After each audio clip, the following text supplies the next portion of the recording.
Training camp is officially about to start and get underway. Only problem is I'm a couple hours early and I live in the future, living in Japan, so I don't get it to you on time, but we'll get into that later in tomorrow's video. But today, we're going to start a series. I'm going to go from weeks 1 to 18 with the 17 opponents that we have on the slate, rate them up against the Eagles, and see how they're going to fare most likely, given the rosters and me knowing the Eagles roster in and out, and most likely who are going to project to win certain positions and such. But our first opponent to start with is the New England Patriots. What's up? It's your boy Centron. Come back at you with another analysis video. And I kid you not, that's my real name. And we'll get to a little bit of news, not really noteworthy, but just something to take note of. See what I did there? All right, so AFC East. Obviously, we're getting to. I think we played the AFC East this year. Because I knew we played the Bills and the Dolphins. So that makes sense if we played everybody. But anyways, our first opponent, week 1 opponent, will be the New England Patriots. And first, we'll take a look at their offense versus our defense, and look at players and at the whole unit as a whole, and see how they're most likely going to fare. But let's just be real. This, even though we are playing in New England, it'll be the coming home and welcome to the Hall of Fame in 4 years and a chunk of change for Tom Brady. But we're gonna ruin that parade and come away with most likely a dub there in New England, unless something goes catastrophically wrong, and I don't project it does, because let's just get into the issues. Anyways, Mac Jones, he's in his 3rd or 4th year. I think I'm gonna say 3rd year, and he just hasn't shown that he can eclipse that rookie year so far. Had a lot of immaturity last year. He struggled, of course, with Matt Patricia, who's now on our staff, ironically, directing a piss poor, horrible offense that was, bereft of talent. And he didn't have a lot of supporting, a lot of help from the supporting cast. And he still this year doesn't as well. They're going to struggle to put up points and just be consistent, and they don't scare you. So, I mean, Mac Jones being the leader of that ship, he has been up and down. He's been injured. He's struggled through development, issues, and he hasn't been gifted, with, great pieces around him. So it's been a recipe for disaster for a quarterback to develop, and he's going into year 3 on shaky ground. Even though, I think he will be the unquestioned starter, but where is he going to, get this well of confidence from? Because he's not slated to do well, and he's playing in the AFC East, which is a rough division.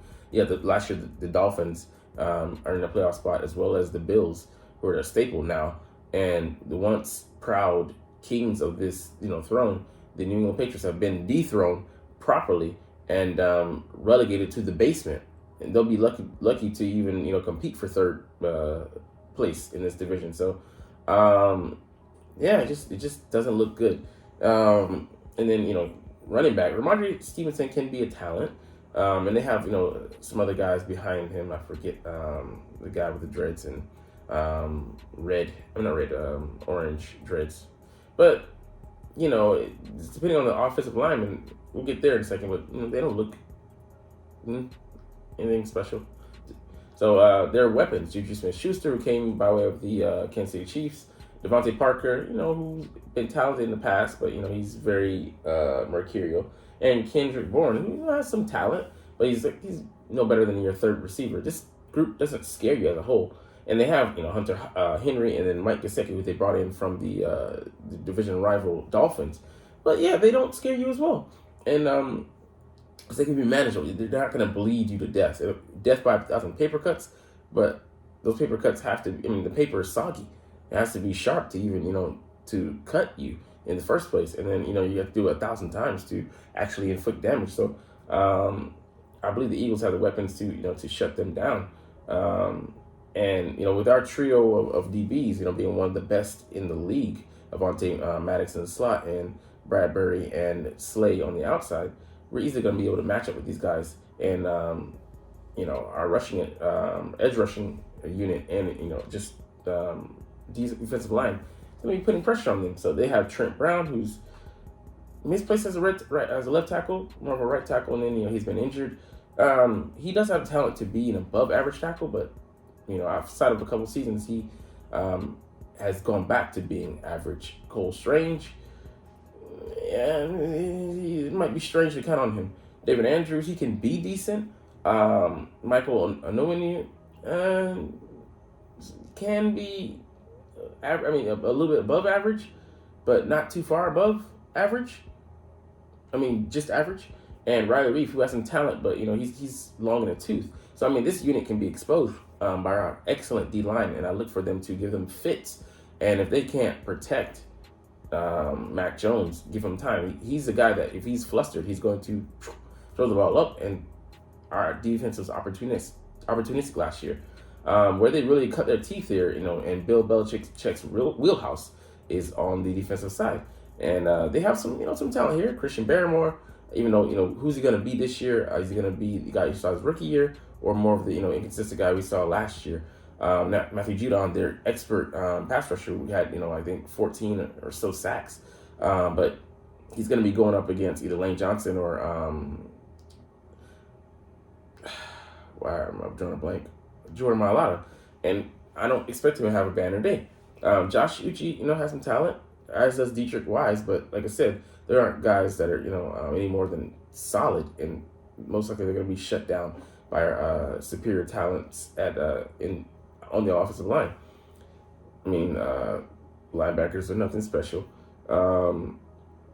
Christian Gonzalez is a rookie, so they're going to look to abuse him.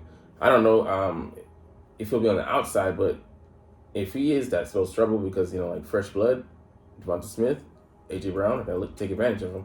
And Jack Jones and Jonathan Jones are more interior corners, so Jonathan Jones maybe going to look to go back to the slot this year, but Jack Jones, I mean, they have a lot of guys, but do they have guys to match up with, our talent?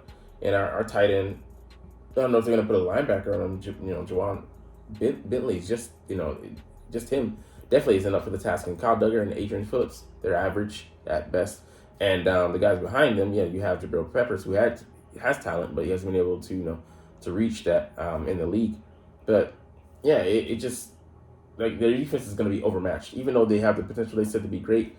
I'm not seeing it more as some of their parts, but with a piss poor offense, it's going to be more similar to the Giants, where they're not going to be able to hold up. We're just going to blow them out, inch by inch, series by series, and the gap is going to be widening, putting more pressure on the offense to actually go out there and score. So for me, I see this as I don't say it's not a slam dunk. I would say more of than an easy win, a coasting win. When you come out there and get comfortable, you're comfortable, and you can take your foot off the gas, so to speak. I don't want us to do that, but putting in a second team, let them do what they do. But yeah, they're going to use Mike Gesicki as primary slot receiver. He might be a bigger guy, but I just put our best, maybe one of our best cover corners on James Bradbury, and let him just shut him down. He's a bigger guy between him and Slay, and he's a slower guy. He should be well within his wheelhouse to do so. Kendrick Bourne, talented guy. Devonta Smith as well. Tyquan Thornton, he could show flashes, but their fourth receiver, not really scared of him, even if he is one of the only threats downfield that's going to give us problems. But this is a damning indictment here. So the removal of Pat Patricia, Matt Patricia as O coordinator should help the attack get back to average. When you're fighting to get back to average, that just says all you need to know. What do you call it? You weren't even a challenge to me. Just flashes in my head. So yeah, he shows great promise as a timing thrower, but we're not going to allow him that time to get comfortable back there.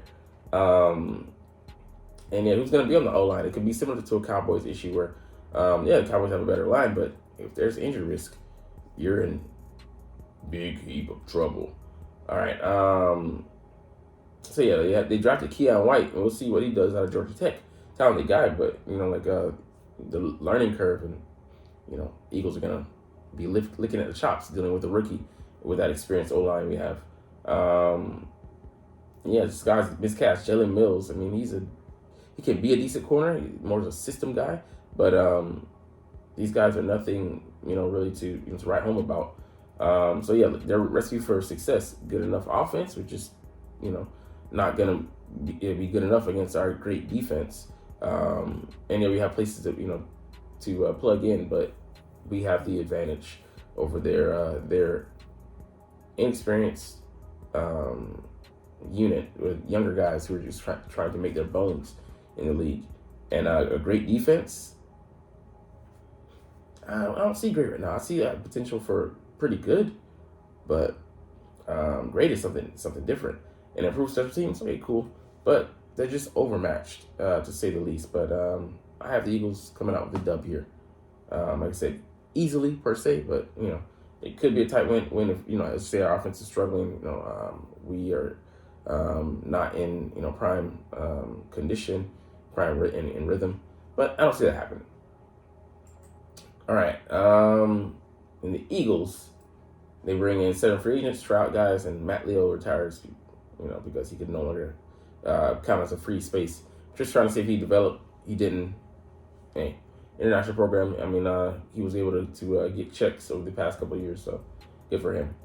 All right, Deion Kane. This is a guy I want to really watch and see what he brings to special teams. He's from Clemson. These Clemson receivers, man, they had a amazing run. I want to say like several years ago, but up until several years ago, he runs a 4.43, 6'2", 202. Yeah, the guy can run. We'll see if he's able to stick. If he can be a slot guy. I'm searching for the guy who can be the slot guy, or give us that solid number 5 receiver. And if he could be a returner, that'd be great. Devonta Payton. Yeah, he looks to be a camp body. He has some talent, but nothing really special. N'Keal Harry, man, if he could be our slot receiver as well, bigger guy, a first round pick of the team we just talked about that we're going to face in week 1 from the England Patriots. Disappointment. Yeah, he's like 6'7", like 220, but maybe he could play the Zach Pascal role. We'll see, but we're just kicking the tires and seeing, throwing the spaghetti at the wall and seeing what sticks. All right, this is a special teamer that could give you depth, but I don't see him being better than any one of the 4 safeties that we have right now that are slated to make the roster. Marcus Allen, don't even know who he is, don't know who this guy is, and don't know who this guy is, so that should tell you all you need to know. Anyways, a really, really short video this week. Today. Damn, I'm all out of sorts. Can't wait to get to the next video I'm making for the other channel. Anyways, you're not even watching it, and you don't even care. Anyways, well, as always, it's fly, Eagles, fly, and let's motherfucking go. Like, comment, share, subscribe Thanks for watching. Check me out at Centron Anime, Centron Life, or Centron Laughs, or other social media.